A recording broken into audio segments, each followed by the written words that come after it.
Hello everyone. आज हम करेंगे क्लास 8 का चैप्टर 3 का पार्ट 2। पार्ट 1 में हम डिजीज़ेज़ के बारे में पढ़ चुके हैं कि क्या होता है, एक हेल्दी बॉडी किसे कहते हैं और कम्युनिकेबल डिजीज़ेज़ के बारे में रीड कर चुके हैं, ठीक है। और आज हम करेंगे कि जो नॉन कम्युनिकेबल डिजीज़ेज़ होते हैं उनका फैलने का क्या कारण है या वो कैसे होते हैं। You learn that non-communicable diseases like cancer, diabetes, and asthma are linked to lifestyle, diet and और environment। कि आपने सीखा है कि जो नॉन कम्युनिकेबल डिजीजेज हैं जैसे कैंसर हो गया, डायबिटीज हो गया, अस्थमा हो गया, ये लिंक हैं, ठीक है। ये जुड़े हुए हैं किससे? हमारी लाइफस्टाइल से, हमारे डाइट से और हमारे एनवायरनमेंट से। They are the most common cause of death in India. और ये हमारे इंडिया में डेथ का सबसे सामान्य कारण है। इन ग्रेड 6 क्लास 6 में you also learn about diseases like scurvy, anaemia and goitre. कि क्लास 6 में आपने स्कर्वी, अनीमिया और घेंगा जैसे रोगों के बारे में भी सीखा था। which are caused by a lack of specific nutrients in the diet। जो कि हमारी डाइट में किसी स्पेसिफिक न्यूट्रिएंट्स की कमी की वजह से होता है। These are called deficiency diseases, ठीक है। और इन डिजीजेस को हम क्या कहते हैं? डेफिशिएंसी डिसीजेस कहते हैं, जो किसी स्पेसिफिक न्यूट्रिएंट्स की कमी की वजह से हो। And are also non communicable, ठीक है। और नॉन कम्युनिकेबल भी कहा जाता है। अब देखो ये लड़का क्या कह रहा है कि what will happen if I take excess amount of iodine. कि क्या होगा अगर मैं बहुत ज्यादा अमाउंट में आयोडीन को लेता हूँ, ठीक है। Diseases such as cancer, diabetes and asthma may often persist for a long time। अब देखिए जो ये डिजीजेस होते हैं जैसे कैंसर है, आपका डायबिटीज़ है, अस्थमा है, ये बीमारियां अक्सर लंबे समय तक बनी रहती हैं, मोर देन 3 मंथ्स, 3 महीने से ज़्यादा।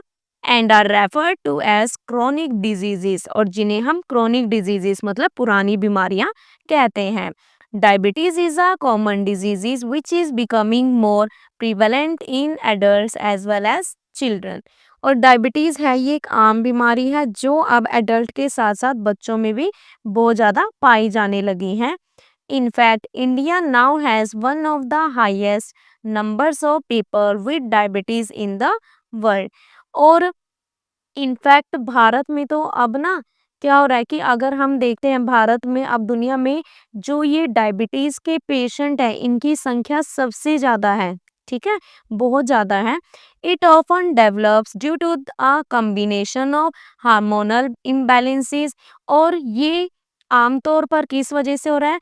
हमारे जो हार्मोन्स हैं, ठीक है, उनके असंतुलन की वजह से, अनहेल्दी ईटिंग हैबिट्स, हमारे अनहेल्दी खान पान की हैबिट की वजह से, लेक ऑफ फिजिकल एक्टिविटी, हमारी फिजिकल एक्टिविटी में कमी की वजह से, बीइंग ओवरवेट यानी कि बहुत ज़्यादा वेट होना, और ओबीज मोटापा की वजह से, एंड अदर रीजंस, और भी कई रीजंस हो सकते हैं।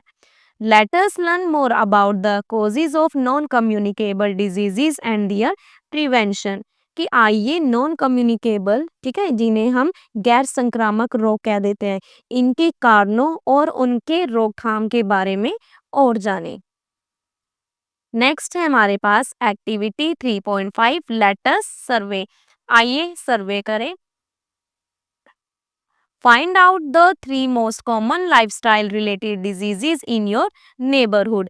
कि अपने पड़ोस में 3 सबसे सामान्य लाइफस्टाइल से रिलेटेड बीमारियों का पता करें। Talk to a doctor, doctor से, नर्स से, हेल्थ वर्कर से बात करें, और इवन फैमिली मेंबर से वो knows about health and what kind of lifestyle changes can help prevent or manage these diseases, ठीक है। और क्या है, और ये भी जाने, उनसे बात करनी है आपने स्वास्थ्य के बारे में, और ये भी जाने कि जो लाइफस्टाइल चेंजेस से इन बीमारियों को कैसे रोका जा सकता है या कंट्रोल किया जा सकता है। You can also consult trusted health websites, books, teachers and doctors. आप जो आपके है ना विश्वसनीय ट्रस्टेड कोई हेल्थ वेबसाइट हो, बुक्स हो, टीचर्स और डॉक्टरों से भी सलाह ले सकते हैं। Fill in table 3.2 and learn more about lifestyle related diseases. अब देखो नीचे आपको एक टेबल दिया है, उसमें आपको लाइफस्टाइल से जुड़ी बीमारियों के बारे में जानना है। सो देखते हैं टेबल 3.2 नॉन कम्युनिकेबल डिजीजेस। अब देखो इसमें क्या है, सीरियल नंबर दिया है, name of common lifestyle related diseases. हमें पता है ना जो लाइफस्टाइल रिलेटेड डिजीजेस कौन से थे, ठीक है, उनके नेम यहाँ पे दिए गए हैं। यहाँ पे उनकी साइन और सिम्टम्स बताने हैं, ठीक है, कि क्या उनके लक्षण होते हैं, ठीक है, और यहाँ पे बताना कि आप क्या क्या सजेशन करोगे इसके लिए लाइफस्टाइल चेंजेस के लिए। तो सबसे पहले हमारे पास क्या है, ओबेसिटी, ठीक है, ओबेसिटी जो हमारा क्या होता है, मोटापा होता है, ठीक है। अब देखिए ये आपका मोटापा है, ठीक है। अब आपको इसमें बताना है कि आपके साइन और सिम्टम क्या होंगे। तो देखिए ओबेसिटी है जो आपका, उसमें क्या साइन और सिम्टम्स हैं। तो देखो इसमें ना आपको क्या होगा, एक्सेस बॉडी फैट, आपका बॉडी फैट है वो ज़्यादा हो जाता है ना मोटापे में, तो इसमें और क्या आएगा, ब्रीथलेसनेस होगा, सांस लेने में कहीं ना कहीं है ना प्रॉब्लम, फटीग, थकावट। और इसके लिए आप क्या कैसा लाइफस्टाइल चेंजेस सजेस्ट करोगे। तो हमें क्या करना है इसमें, अगर ऐसे ही हमें लग रहा है कि ऐसे डिजीजेज हैं, तो उसके लिए ईटिंग अ बैलेंस्ड डाइट, आपको बैलेंस डाइट लेना है, नियमित आहार लेना है, एंड एक्सरसाइजिंग रेगुलरली, और आपको डेली क्या है एक्सरसाइज करनी है।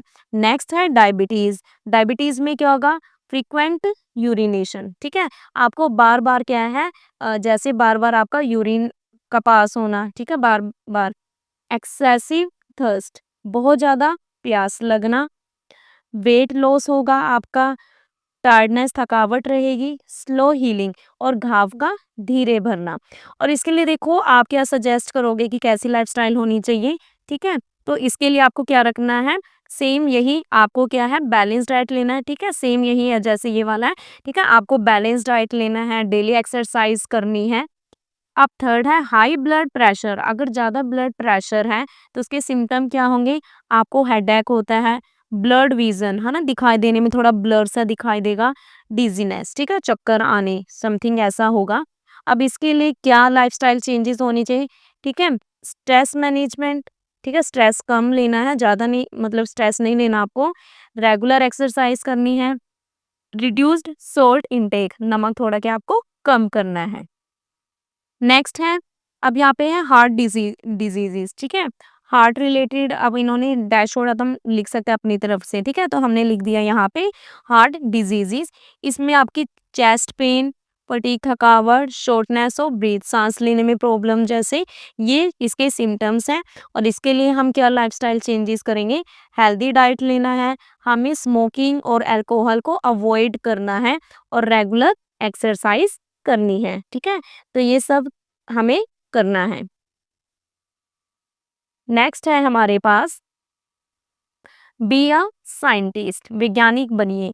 तो देखिए क्या है, doctor Kamal Ranadive 1917 to 2001 was a pioneering biomedical researcher. तो देखिए ये थे जो, ठीक है, जो डॉक्टर कमल राणा डीवे थे, ये क्या थे, एक अग्रणी जैव चिकित्सा शोधकर्ता थे, ठीक है, पाइनियरिंग का मतलब होता है अग्रणी, ठीक है। She studied how hormones and certain viruses are linked to cancer, helping improve its treatment and prevention. उन्होंने क्या स्टडी किया था कि जो हार्मोन हैं, ठीक है, जो भी हमारे हार्मोन हैं और जो कुछ वायरस होते हैं, वो कैंसर से कैसे जुड़े होते हैं, जिससे कैंसर के उपचार और हम रोकथाम में सुधार हुआ। Her work also showed how tobacco, diet, and pollution can raise the risk of cancer, highlighting the importance of a healthy lifestyle. उनके कार्य ने ये भी दर्शाया कि कैसे तंबाकू हो गया, आपकी डाइट होगी, ठीक है, प्रदूषण कैंसर के खतरे को कैसे बढ़ा सकते हैं, जिससे हम एक हेल्दी लाइफस्टाइल के इम्पोर्टेंस को उन्होंने उजागर किया है, उसे हाईलाइट किया है।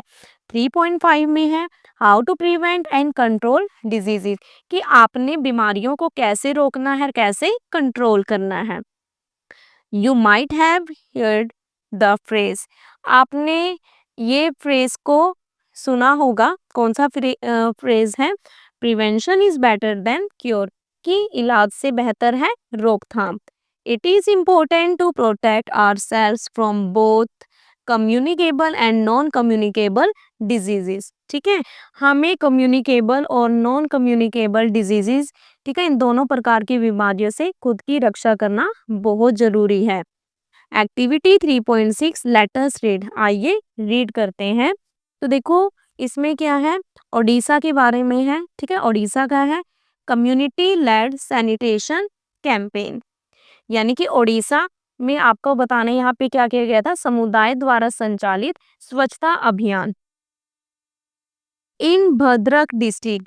भद्रक डिस्ट्रिक्ट है ये कहाँ पे, ओडिशा में। ठीक है, वहाँ के एक community sanitation campaign helped more people build and use toilets. तो यहाँ पे ओडिशा के भद्रक जिले में एक सामुदायिक स्वच्छता अभियान ने लोगों को शौचालय बनाने और उसका यूज करने में सहायता की। दिस रिड्यूस्ड ओपन, इसने क्या रिड्यूस किया, ओपन डेफिकेशन। ठीक है, इसने ओपन डेफिकेशन यानी कि जैसे लोग खुले में ही जैसे कि टॉयलेट जाते थे, है ना, तो इसको काफी रिड्यूस किया significantly. And improved child death, और इससे क्या इम्प्रूव हुआ, बच्चों के स्वास्थ्य में भी, ठीक है, सॉरी हेल्थ, बच्चों की हेल्थ में भी इम्प्रूव हुआ। With fewer cases of diarrhoea and infections, और जिससे डायरिया और जो इन्फेक्शन के मामलों में भी काफी गिरावट आई। ठीक है, बहुत कमी आई इनमें। What do you infer from this case study, आप इस केस स्टडी से क्या निष्कर्ष निकालते हैं? Simple steps like good sanitation can greatly reduce the spread of communicable diseases, कि स्वच्छता जैसे सिंपल, ठीक है, सिंपल स्टेप को फॉलो करके हम किस तरीके से कम्युनिकेबल डिजीजेस के फैलने को काफी हद तक कम कर सकते हैं।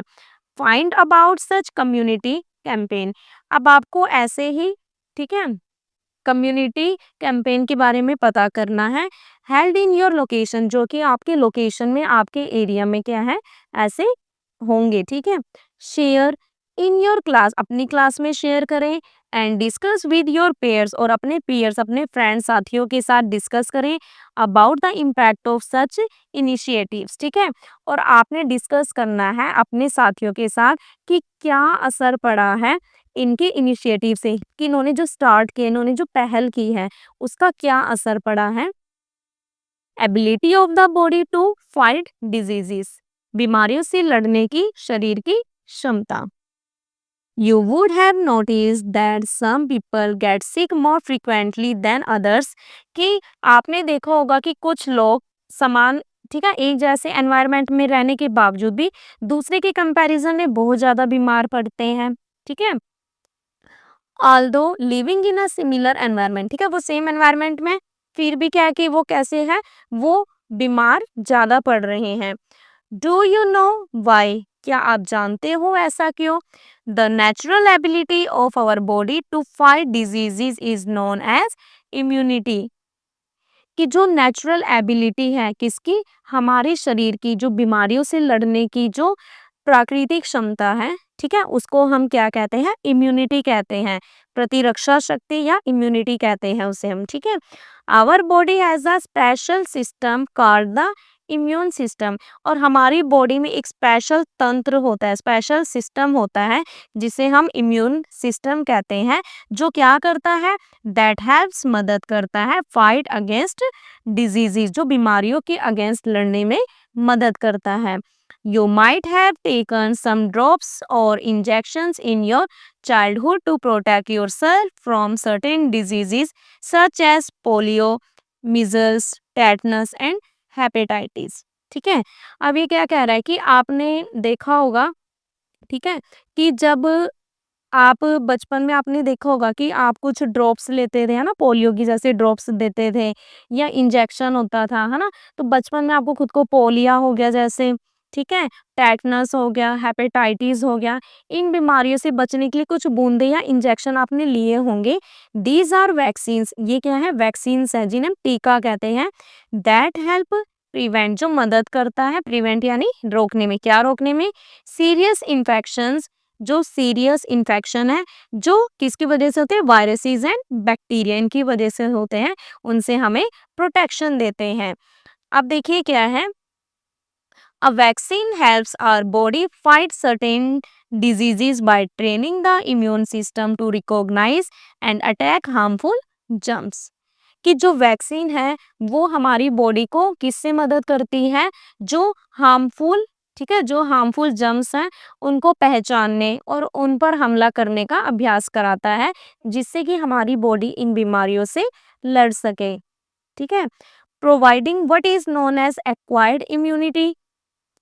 ठीक है, अब देखो क्या कह रहा है, इन्हें हम क्या कहते हैं, एक्वायर्ड इम्यूनिटी, यानी अर्जित प्रतिरक्षा भी कहते हैं। Protection developed after exposure to a pathogen or a vaccine. तो देखो क्या कह रहा है कि प्रोटेक्शन डेवलप करता है, ठीक है, प्रोटेक्शन डेवलप करेगा, ठीक है, जो किसी भी हमें मान के चलो जो किसी भी रोगाणु या टीके के कांटेक्ट में आने के बाद ये क्या है, विकसित होती हैं, ठीक है, तो जिन्हें हम एक्वायर्ड इम्यूनिटी कहते हैं। Vaccines can be made in different ways, vaccine है अलग अलग तरीकों से बनते हैं, ठीक है, उनसे बनाए जा सकते हैं, जैसे फ्रॉम वीकेंड और डेड पैथोजेंस लाइक वायरसेस और बैक्टीरिया, और फ्रॉम इनएक्टिव और harmless part of the pathogen. कि टीके अलग-अलग तरीके से बनाए जा सकते हैं, जैसे कोई भी कमज़ोर हो गया या डेड पैथोजन हो गया, जैसे कि वायरस या बैक्टीरिया से, या कोई भी जो रोगाणु के क्या है, इनएक्टिव या हार्मलेस पार्ट से। Some newer vaccines instruct our on body cells, कि कुछ नए टीके हमारे शरीर की जो कोशिकाएं होती हैं, ठीक है, शरीर की जो कोशिकाएं होती है वो भी इंस्ट्रक्ट करती हैं, किस लिए, to make a harmless part of the germs, ठीक है, ताकि क्या है कि देखो अब क्या कहा है उसने कि जो कुछ नए टीके वो हमारी बॉडी की जो सेल्स हैं, सेल्स को ही रोगाणु बनाने का निर्देश देते हैं, रोगाणु के एक हानि रहित भाग को बनाने के लिए, which are immune system then learns to fight, और जिसे हमारा जो इम्यून सिस्टम है वो उसको पहचानेगा और उससे लड़ना सीखता है। For example a tetanus shot, ठीक है, अब जैसे ये क्या कह रहा है एग्जाम्पल के लिए, कि जो टेटनस शॉट है often given after an injury protects against infection by the tetanus causing bacteria। तो देखिए क्या कहा है उसने, उदाहरण के लिए जो हम टेटनस का टीका है जो मेनली हम कब लगाते हैं, जब भी क्या है चोट वगैरह लगती है ना, चोट वगैरह लगने के बाद दिया जाता है, तो टेटनस पैदा करने वाले बैक्टीरिया के संक्रमण से ये सुरक्षा देता है। It contains an inactivated bacterial toxin that helps the immune system develop protection without causing the disease। ठीक है, तो ये क्या कह रहा है, क्या कंटेन करता है, इसमें एक क्या होता है, इनएक्टिव बैक्टीरियल टॉक्सिन, टॉक्सिन यानी जहर, ठीक है, इनएक्टिव बैक्टीरियल जहर होता है जो क्या करता है, जो इम्यून सिस्टम को बिना बीमारी पैदा किए, ठीक है, बिना बीमारी पैदा किए प्रोटेक्शन डेवलप करने में हेल्प करता है। Do you know when the first vaccine was discovered, क्या आप जानते हो कि जो सबसे पहली वैक्सीन थी, सबसे पहले टीका था, उसको कब खोजा गया था, ठीक है, तो देखो अब है हमारे पास next topic, Edward Jenner and the smallpox vaccine. तो देखिए एडवर्ड जेनर और जो स्मॉल पैक्स जिसको हम चेचक कह देते हैं उसके वैक्सीन के बारे में पढ़ेंगे। Small pox was a deadly disease that cause blisters and killed millions, कि जो स्मॉल पॉक्स एक बहुत ही घातक बीमारी थी जो ब्लिस्टर्स बनाती थी, फोड़े बनाती थी और लाखों लोगों की जान लेती थी। A milder disease called cowpox in cows could also infect humans। और गायों में जो काऊ में भी पाई जाने वाली एक हल्की बीमारी थी जिसे काउपॉक्स कहा जाता है, वो इंसानों को भी क्या कर देती थी, इन्फेक्ट कर देती थी। In the late 1700s English doctor Edward Jenner discovered that people who had cowpox did not get smallpox। तो 1700 के दशक के लास्ट में जो हमारे अंग्रेज डॉक्टर एडवर्ड जेनर थे, उन्होंने ये खोज की कि जिन्हें काउपॉक्स हुआ था ना, उन्हें चेचक नहीं होता था। This led to the invention of the first vaccine and helped protect people from smallpox. और इस खोज के परिणाम स्वरूप पहला टीका विकसित हुआ और लोगों को स्मॉलपॉक्स से सुरक्षा मिली। नेक्स्ट है आवर साइंटिफिक हेरिटेज, हमारी वैज्ञानिक विरासत।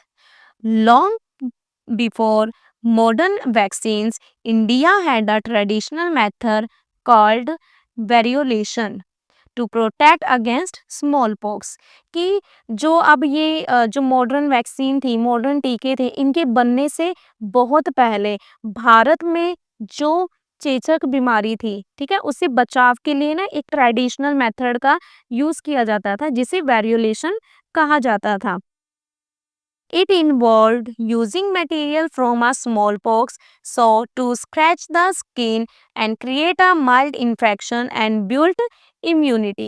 अब इसमें क्या होता था, इसमें चेचक के घाव से लिए गए, ठीक है, चेचक का जो घाव होता है उससे लिए गए मटेरियल को ना स्किन पे रगड़ के उसको हल्का सा क्या कर दिया जाता था, उसको हल्का सा इन्फेक्ट कर दिया जाता था, ठीक है, संक्रमण उत्पन्न किया जाता था जिससे कि इम्यूनिटी बनती थी।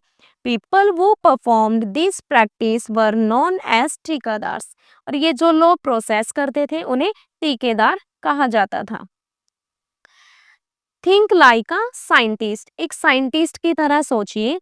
ऑब्जर्वेशंस, आपने क्या ऑब्जर्वेशन देखिए, जेनर ऑब्जर्व दैट, जेनर ने क्या ऑब्जर्व किया, that milk maids who had cowpox did not catch smallpox likely because the two viruses are related. तो इन्होंने क्या देखा जेनर ने कि जिन जो मिल्क मेड्स होती थी ना, मिल्क मेड करने वाली जो लेडीज थी, उनको काउ पॉक्स हुआ था, उनको चेचक नहीं हुआ। तो इससे क्या मतलब कि पॉसिबिलिटी थी, उन्होंने क्या देखा, ऐसा इसलिए हुआ क्योंकि जो दोनों के दोनों वायरस थे वो आपस में रिलेट करते थे। हाइपोथेसिस क्या है, कंटेंट इन द पस of cowpox blisters protected people from small pox. कि जो काउपॉक्स के जो फोड़े होते थे ना, काउपॉक्स के जो ब्लिस्टर्स बनते थे, उनके पस की, ठीक है, उनका जो उसमें से पस निकलता है उसका मटेरियल लोगों को चेचक से बचाती है। Experimentation, he tested this by injecting cowpox sap into a boy who later showed no illness when exposed to smallpox। तो उन्होंने काउपॉक्स होता है ना, उसके रस को ना एक लड़के की बॉडी में डाल के इन्होंने टेस्ट किया, जो बाद में चेचक की कांटेक्ट में आने पर भी बीमार नहीं हुआ। तो इससे इन्होंने क्या रिजल्ट निकाला, he found that people who were infected with cowpox sap were now resistant to smallpox. तो क्या रिजल्ट निकाला कि जिन्हें काउपॉक्स का रस दिया गया था, ठीक है, वो अब चेचक के प्रति प्रतिरोधक बन गए थे, रेजिस्टेंट बन गए थे, किसके प्रति, स्मॉल पॉक्स के। तो application, mass vaccination eventually helped eradicate small pox world wide, ठीक है। तो बड़े पैमाने पे जो वैक्सीनेशन से पूरी दुनिया से चेचक का खात्मा हो गया, ठीक है। तो देखो जैसे कि ग्राफिकल फॉर्म में बताया हुआ है, देखो आपको कंट्रीज रिपोर्टिंग स्मॉल पॉक्स, ठीक है, स्मॉल पॉक्स का दिखाया हुआ है कि कंट्री उसकी रिपोर्टिंग के अकॉर्डिंग 1950 टू 80 कितना था, है ना। आप उसको देख सकते हो कि कितने उसमें थे, कितने नंबर ऑफ कंट्री की रिपोर्टिंग केसेस दी गई है। फिर 1605 में क्या है, फिर 1979 में क्या, तो धीरे धीरे क्या है, उसको कम करता हुआ दिखाई दिया जा रहा है हमें कि बाद में तो क्या हुआ कि जब टीके का बहुत अच्छे से यूज किया जाने लगा था तो पूरी दुनिया से इस बीमारी का खात्मा हो गया। Vaccines are one of the most effective ways to protect people of all ages, ठीक है। अब ये क्या कह रहा है कि वैक्सीन है बहुत ही अच्छा तरीका था, किस चीज के लिए, सभी एज के लोगों को, ठीक है, किससे, प्रोटेक्शन के लिए, ठीक है, सभी लोगों को बचाव के लिए बहुत ही अच्छा तरीका था, ठीक है। कहाँ से, from infants to the elderly, एक नवजात शिशु से वृद्धों तक के लिए, अगेंस्ट मैनी सीरियस डिजीजेस, किसके अगेंस्ट, सीरियस बीमारियों से, ठीक है, उनसे बचाव का। They help prevent illness, reduce the spread of infections and save millions of lives every year. तो ये क्या करता था, ये बीमारियों को रोकने, है ना, इन्फेक्शन के फैलने को कम करने और हर साल लाखों लोगों की जान बचाने में भी मदद करता है। It is important to remember too that vaccines are preventive not curative. पर आपको क्या है, इम्पोर्टेंट बात है, आपको ये याद रखना बहुत ज़रूरी है कि टीके हैं, जो ये वैक्सीन है, ये डिजीज़ का इलाज नहीं करती बल्कि रोकथाम करते हैं, ठीक है, उसको रोकते हैं। They can help minimise serious diseases before they happen but do not treat them when someone is already sick.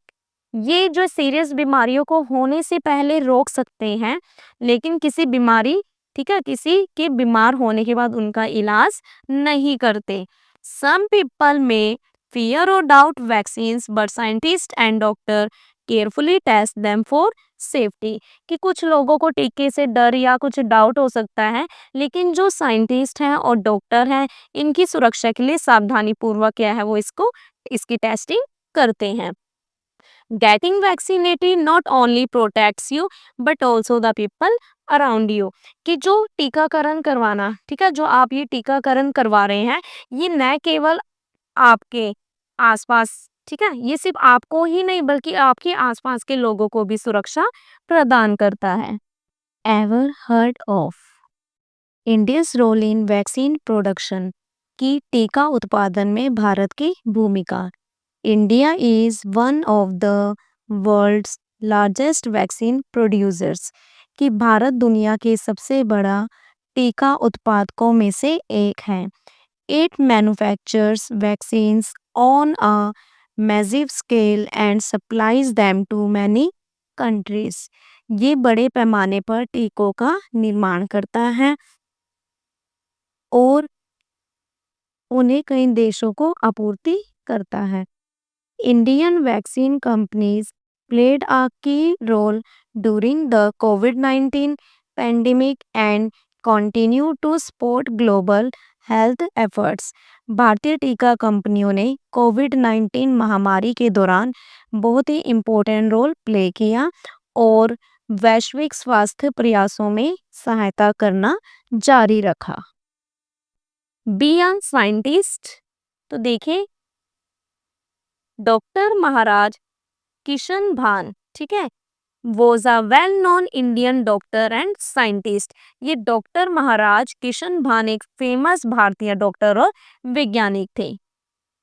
As secretary of the department of biotechnology, biotechnology विभाग के सचिव के रूप में he helped promote science and innovation in India. उन्होंने India में science और innovation को बढ़ाने में मदद की। He played a key role in developing the rotavirus vaccine. उन्होंने रोटा वायरस वैक्सीन को विकसित करने में इम्पोर्टेंट रोल प्ले किया। विच प्रोटेक्ट, जो प्रोटेक्शन देता था बच्चों को, किससे, फ्रॉम डायरिया, डायरिया से प्रोटेक्शन देता था। He believed in using research to create affordable health care and made a big difference in India's health and biotechnology sectors। ठीक है, तो देखो क्या कह रहा है कि वो अनुसंधान के माध्यम से सस्ती स्वास्थ्य सेवाएं विकसित करने में विश्वास रखते थे और भारत के स्वास्थ्य और जैव प्रौद्योगिकी क्षेत्र में उन्होंने बहुत ही बड़ा योगदान दिया। नेक्स्ट टॉपिक है 3.5.1 treatment of diseases. If our immune system fails to protect us against an infectious diseases, we fall ill and need to visit a doctor। कि अगर हमारा इम्यून सिस्टम, ठीक है, किसी इन्फेक्शियस डिसीज की वजह से क्या है, हमारी हेल्प करने में, हमारी प्रोटेक्शन करने में क्या होता है, अगर असमर्थ होता है तो हम बीमार पड़ जाते हैं, यानी हमारा इम्यून सिस्टम फेल हो रहा है, ठीक है, अच्छे से वर्क नहीं कर रहा है, तो हम बीमार पड़ जाते हैं, हमें डॉक्टर के पास जाना पड़ता है। द डॉक्टर में give us medicine called antibiotics. और डॉक्टर हमें मेडिसिन देता है, दवाइयाँ देता है, जिन्हें हम क्या कहते हैं, एंटीबायोटिक्स कहते हैं। Which kill the bacteria that might have caused the disease. ठीक है, और ये क्या करता है, जो बैक्टीरिया को किल कर देता है, जो ठीक है, बैक्टीरिया को ये क्या कर देगा, किल कर देगा, जिससे क्या करेगा बैक्टीरिया मतलब जिन्होंने बैक्टीरिया को खत्म कर देगा जो बीमारी को फैला रहे हैं, ठीक है, और हमें क्या है प्रिवेंशन प्रोवाइड कराएगा, ठीक है, प्रिवेंट हम बीमारी से या फिर हम दूर हो सकते हैं। Antibiotics work only against bacterial infection because they target parts of bacterial cells that are different from human और अदर एनिमल सेल्स। अब देखो एंटीबायोटिक वर्क करता है ओनली किसके अगेंस्ट, बैक्टीरियल इन्फेक्शन के अगेंस्ट वर्क करता है। क्यों? क्योंकि बिकॉज द टारगेट पार्ट, क्योंकि ये क्या करते हैं बैक्टीरिया की सेल्स के उन हिस्सों को टारगेट बनाती हैं जो इंसान या बाकी जानवरों की सेल से अलग होती हैं। They do not work against viruses और डिजीजेस कॉज्ड बाय प्रोटोजोआ। ये वायरस या प्रोटोजोआ से होने वाली बीमारियों पर काम नहीं करती हैं। थिंक लाइक अ साइंटिस्ट, एक वैज्ञानिक की तरह सोचे। Discovery of the first antibiotic, ठीक है, फर्स्ट एंटीबायोटिक की डिस्कवरी पेनिसिलिन, ठीक है। अब हमें बताना है कि जो फर्स्ट एंटीबायोटिक जिसको डिस्कवर किया गया था उसके बारे में हम रीड करेंगे। Penicillin was discovered in 1928 by Alexander Fleming, a bacteriologist from London। कि पेनिसिलिन की खोज 1928 में लंदन के, ठीक है, लंदन के जो बैक्टीरियोलॉजिस्ट थे ना, जीवाणु वैज्ञानिक थे, अलेक्जेंडर फ्लेमिंग, उन्होंने की थी। While studying harmful bacteria, he noticed that a mold on a discarded petri dish stopped the bacteria from growing। तो उन्होंने ये कैसे मतलब खोज की, तो उन्होंने क्या देखा था कि जब वो अपने हार्मफुल बैक्टीरिया के ऊपर स्टडी कर रहे थे तो उस टाइम उन्होंने क्या देखा कि जो एक फेंकी गई पैट्री डिश थी ना, उस पे जो क्या था, उस पे जो मोल्ड लगे हुए थे, ठीक है, उस पे जो मोल्ड थे उसने बैक्टीरिया की ग्रोथ को रोक दिया। उन्होंने ऐसा देखा, फिर उन्होंने रियलाइज किया कि जो mould released a substance that killed the bacteria. तो उन्होंने क्या समझा कि जो मोल्ड है उसने एक ऐसा सब्सटेंस को रिलीज किया है, ऐसे पदार्थ को छोड़ा है जो बैक्टीरिया को मार देती है। This science discovery led to the discovery of penicillin, the first antibiotic used to treat bacterial infections. और संयोगवश इस तरीके से इस चांस से उन्होंने इस खोज से पेनिसिलिन की खोज हुई जो बैक्टीरियल इन्फेक्शंस के इलाज में यूज की जाने वाली पहली एंटीबायोटिक बनी। Though antibiotics are effective in protecting us against bacterial infections and have saved millions of lives since their discovery, their indiscriminate use has led to a decline in their effectiveness। ठीक है, तो देखो क्या कह रहा है ये, हालांकि एंटीबायोटिक दवाएं हमें बैक्टीरियल इन्फेक्शन से बचाने में इफेक्टिव है, ठीक है, पर और उनकी खोज के बाद से लाखों जानें भी बच चुकी हैं, लेकिन इनके अगर हम बहुत ज़्यादा यूज़ करते हैं, इनडिस्क्रिमिनेट यूज़ की वजह से इनकी क्या है प्रभावशीलता को कम कर दिया है, इनकी इफेक्टिवनेस को कम कर दिया है। Nowadays there are new headlines about antibiotic resistance, कि आजकल क्या है कि जो ये आजकल जो हेडलाइन है किसके बारे में खबरें आती है ना एंटीबायोटिक रेजिस्टेंस के बारे में। अब phenomena where bacteria that were earlier killed by a given antibiotic are found to survive and multiply despite treatment with that antibiotic। तो क्या कह रहे हैं कि आजकल समाचारों में हम एंटीबायोटिक रेजिस्टेंस की खबरें आती रहती हैं। ये एक ऐसी प्रोसेस है जिसमें पहले जिस एंटीबायोटिक से मारी जाने वाली बैक्टीरिया अब उस इलाज के बावजूद जीवित रहते हैं और बढ़ते हैं। इसका मतलब क्या है कि जिस एंटीबायोटिक के यूज से जो बैक्टीरिया मर गए थे, है ना, अब वो उसके इलाज के बावजूद भी जिंदा रहते हैं और वो मल्टीप्लाई होते रहते हैं, वो बढ़ते रहते हैं। How antibiotic resistance spread in the community, कि ग्रुप समुदाय में एंटीबायोटिक प्रतिरोध कैसे फैलता है। तो देखो taking antibiotics when they are not required, अब मान लो कि जब आपको ज़रूरत नहीं है और आप तब भी अगर वो एंटीबायोटिक्स ले रहे हो तो वो आपको क्या है नुकसान पहुंचाएगा, है ना। तो देखिए अब इसमें 2 तरीके से बताया है, development of resistance in the bacteria in animals, ठीक है? जानवरों में बैक्टीरिया में प्रतिरोध का विकास, और यहाँ पे दिया गया है development of resistance in a human body, कि ह्यूमन बॉडी में भी बताया हुआ है, ठीक है? कि अगर किस तरीके से ये डेवलपमेंट ऑफ रेजिस्टेंस होगा, ठीक है? तो अब एक चीज देखो, अब यहाँ पे देखो एनिमल्स में बताया, जैसे ये एनिमल्स हैं, ठीक है? अब इन्होंने क्या कहा, मान लो कि एनिमल्स हैं, इनका जो प्रोडक्ट है, ठीक है, मान लो गाय है, गाय की हमने गाय से हमें दूध मिला है, ठीक है, ये है ना, यहाँ से हमें एग मिला है। अगर गाय, ठीक है, ये है, अब देखो इससे क्या है, इन पे भी इफ़ेक्ट करेगा वो एंटीबायोटिक, अगर इन्होंने कोई लिया तो इनसे जो प्रोडक्ट मिला उनको भी इफ़ेक्ट करेगा। फिर इस प्रोडक्ट को कौन लेगा? इस प्रोडक्ट को क्या होगा, ठीक है, ये प्रोडक्ट को भी कहीं न कहीं देखो, अगर एंटीबायोटिक्स लिए हैं, ठीक है, तो इस पे भी इफ़ेक्ट करेगा। फिर इन प्रोडक्ट को हम यूज़ करते हैं, ठीक है, तो वो क्या करेगा, वो इधर कम्युनिटी में जाएगा, ठीक है। और दूसरी ओर इधर बताया कि मान लो कि ये जो एनिमल्स वगैरह है, ठीक है, spread through soil in a crop field manure animals faces. अब इनके जो मल मूत्र होते हैं, इनका जो वेस्ट मटेरियल होता है, ठीक है, इन्होंने वो रिलीज़ किया, उसको हमने जो रिलीज़ किया तो उसको हमने एज़ अ मैन्योर यूज़ किया, है ना? करते हैं, जैसे हम गाय के गोबर का यूज़ एज़ अ खाद यूज़ कर रहे हैं, ठीक है? अगर हमने इसका खेतों में अपनी फसलों में यूज़ किया, तो वो क्या करेगा, अब वो फसलों में भी कहीं न कहीं इफ़ेक्ट करेगा। इन फसलों को कौन लेगा? उसको ह्यूमन लेगा। तो ये हम इंसानों की बॉडी में पहुँच जाएगा किसके थ्रू? क्रॉप प्रोड्यूस के थ्रू, ठीक है? तो कहीं न कहीं इस तरीके से ह्यूमन की वजह से हमारी बॉडी में भी ऐसे ट्रांसफ़र कर जाएगा। अब ऐसे यहाँ बताया कि मान लो कि एक ये पर्सन है, ठीक है? ये बीमार है जैसे, ठीक है? और उसको बीमार है तो उसके बाद उसको क्या है, केयर के लिए उसको कहाँ पे, हॉस्पिटल में भेजा हुआ है।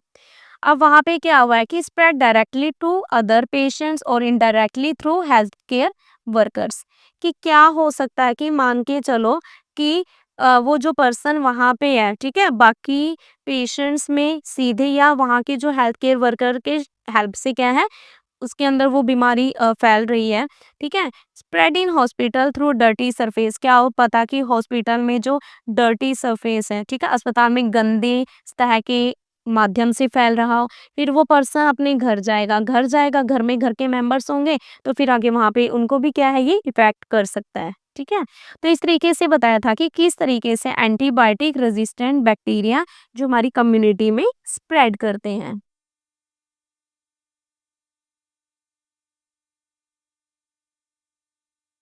ठीक है, तो यहाँ पे हम दिस मेक्स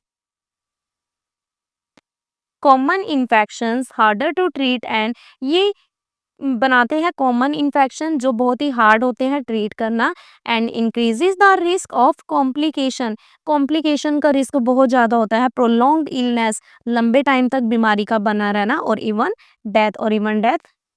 इवन की डेथ भी हो सकती है। एक्टिविटी 3.7 लेट अस इन्फर, आइए हम निष्कर्ष निकालें। Study the infography given in figure 3.5 B, ठीक है।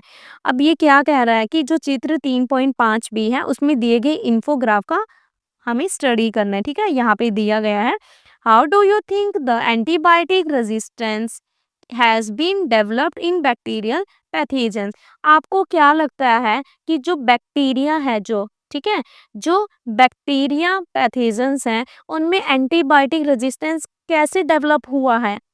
What precautions may be taken to reduce antibiotic resistance, कि एंटीबायोटिक रेजिस्टेंस को कम करने के लिए क्या सावधानियां बरती जा सकती हैं?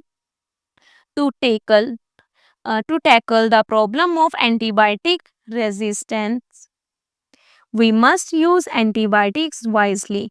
अब क्या कह रहा है ये कि टू टैकल, अगर आपको निपटना है, ठीक है, इस प्रॉब्लम से निपटने के लिए, ठीक है, इस प्रॉब्लम को सॉल्व करना है, तो हमें एंटीबायोटिक्स का बहुत ही समझदारी से यूज करना होगा। Only when prescribed bye a doctor, केवल डॉक्टर की सलाह पर, इन द करेक्ट डोज, सही मात्रा में, and for the right duration, और सही टाइम पे लेना है, ठीक है। ऐसे नहीं कि आपको कोई प्रॉब्लम हो रही है तो आप घर में ही मेडिसिन उठा के खाई जा रहे हो, है ना, ऐसा नहीं करना, आपको डॉक्टर से सलाह लेनी है, ठीक है।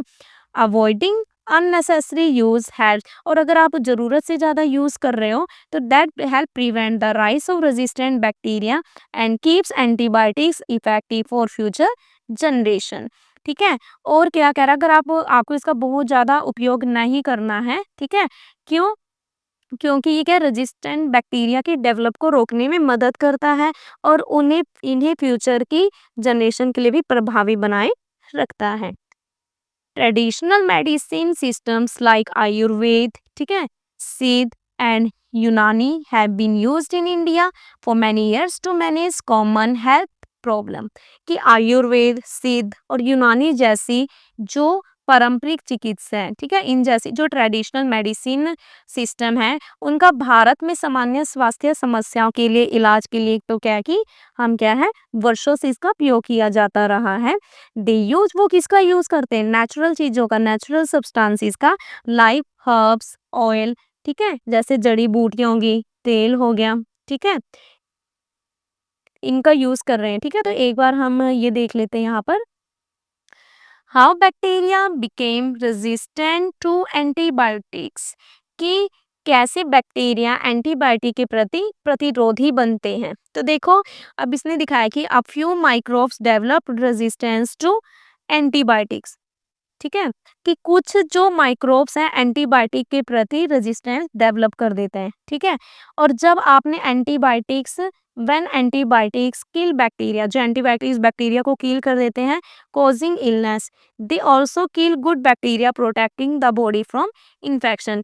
जब एंटीबायोटिक बीमारी पैदा करने वाले बैक्टीरिया को मारते हैं ना, तो वो क्या करते हैं कि वो हमारी बॉडी में जो इन्फेक्शन से बचाने वाले अच्छे बैक्टीरिया को भी किल कर देते हैं। ठीक है, अब जो जो बैड थे उनके साथ साथ गुड बैक्टीरिया को भी उसने खत्म कर दिया।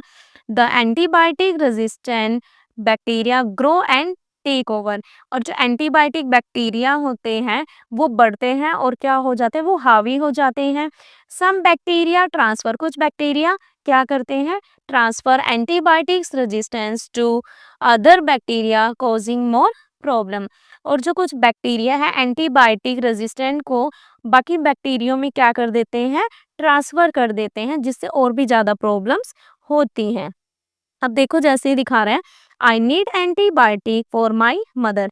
अब ये क्या कह रहा है कि मुझे मेरी मदर के लिए एंटीबायोटिक चाहिए। She has a so throat and a fever. उनके गले में क्या है, खराश है, और उनको थोड़ा क्या है, उनको क्या है, फीवर है। तो ये क्या कह रहा है, you must get a prescription from a doctor. कि आपको डॉक्टर से पर्ची लेनी चाहिए। ठीक है, सिर्फ ये नहीं कहना कि हाँ, उनको फीवर है, गले में खराश है तो आप सिर्फ मेडिसिन ले लो। आपको क्या पहले डॉक्टर से क्या पर्ची लेनी चाहिए, उनसे मिलके उनसे सलाह लेनी चाहिए। Are you giving antibiotics to your cattle. अब ये पर्सन इन्हें क्या कह रहा है कि क्या आप अपने कैटल को एंटीबायोटिक दे रहे हैं। तो ये क्या कहते हैं, no I am not using any antibiotics. नहीं, मैं तो कोई भी एंटीबायोटिक यूज नहीं कर रही हूँ। Then no no, do not give antibiotic injections to your cattle. अब ये क्या कह रहा है कि नहीं नहीं, आपको ना अपने कैटल्स को, ठीक है, अपने पशुओं को एंटीबायोटिक्स का इंजेक्शन नहीं देना, आप उन्हें मत दो। तो it will develop antibiotic resistance otherwise. ठीक है, वरना उनमें क्या है, एंटीबायोटिक प्रतिरोध विकसित हो जाए। And minerals for managing illnesses and promoting recovery and focus on a healthy lifestyle and balanced diet। और देखो क्या कह रहा है कि बीमारी को मैनेज करने के लिए, ठीक है, बीमारी को नियंत्रित करने और ठीक होने में मदद के लिए किसका प्रयोग करते हैं, मिनरल्स का। ठीक है, मिनरल्स का। एंड फोकस हो ना हेल्दी लाइफस्टाइल। ठीक है, आपकी लाइफस्टाइल हेल्दी हो, ठीक है, एंड बैलेंस डाइट। तो इसके लिए आपको क्या है, एक स्वस्थ जीवन शैली और संतुलित आहार पर ध्यान केंद्रित करते हैं। While these systems can help with some conditions and are useful for everyday wellbeing, they may not be effective for all diseases at all stages. जबकि ये सिस्टम्स हैं कुछ बीमारियों और दैनिक स्वास्थ्य के लिए सहायक हो सकती हैं। ठीक है, पर ये सभी डिजीजेस के लिए प्रभावी नहीं हो सकती। Therapies for non communicable diseases focus on managing symptoms and improving quality of life through medication, lifestyle changes and rehabilitation, ठीक है। तो देखो ये क्या कह रहा है कि जो नॉन कम्युनिकेबल डिजीजेस के लिए चिकित्सा का उद्देश्य क्या है, लक्षणों का प्रबंधन करना, ठीक है, मैनेज करेगा जो भी सिम्टम्स हैं, इम्प्रूव करेगा किसमें, क्वालिटी ऑफ लाइफ में, ठीक है, लाइफ की क्वालिटी में। और और क्या कह रहा है ये, एंड रिहैबिलिटेशन, ठीक है। Early diagnosis and continuous care are key to control the disease. Early diagnosis, अगर आप पहले से ही डायग्नोस कर लें, ठीक है, और कंटिन्यू आप केयर करें, तो ये एक की है कंट्रोल करने का, किसे, डिजीज को, प्रोग्रेशन एंड प्रिवेंट कॉम्प्लिकेशंस। और ये जो भी कॉम्प्लिकेशंस हैं भी, जो आपकी हेल्थ में कॉम्प्लिकेशंस आ रही हैं, उनको प्रिवेंट कर सकता है अगर हम इस तरीके से चले तो, ठीक है। तो ये था हमारा लेसन 3 का पार्ट 2। आई होप आपको चैप्टर समझ आया हो। तो जिस भी बच्चे ने इस चैप्टर का फर्स्ट पार्ट नहीं देखा है, तो वो फर्स्ट पार्ट को ज़रूर देखिएगा, इम्पोर्टेंट है चैप्टर, ठीक है। तो मिलते हैं हम अपनी नेक्स्ट वीडियो में। Okay bye, have a good day.